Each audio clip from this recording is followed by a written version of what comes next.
Abene Tedessa waa darawal Ethiopian ah wuxuu jecel yahay gaadhigiisa inuu ku dul raaxaysto waxa kale oo u baahday meel uu ku noolaado markaasi ayuu garwaaqsaday waxa uu xalku yahay waxa uu guri laba dabaq ah oo saddex qol ah oo hurdo ah ka dul dhistay gaadhigiisa.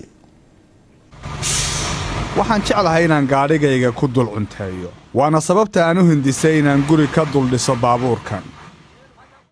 magacaygu waa Abene Tedessa waxaan ahay halabuur iyo waliba milkiilahan gaadhi xamuulkan guriga ah. gurigaygu wuxuu leeyahay 8 qol, 3 hurdo ah, 2 fadhi ah iyo 3 musqulood. gaadhigani waxa uu hore u ahaan jiray xamuul. waxaan dhismaha ka bilaabay barxadda gurigayga. waxay igu qaadatay ku dhowaad 3 sano inaan dhammaystiro.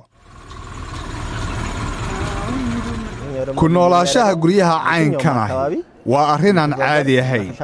aad iyo aad ayaan ugu faraxsanahay inaan hirgeliyo fakarkaygii oo aan hanti maguuraan ah ka dhigo. ma jirto farxad ka weyn ku noolaashaha aqal aad adigu gacantaada ku dhistay.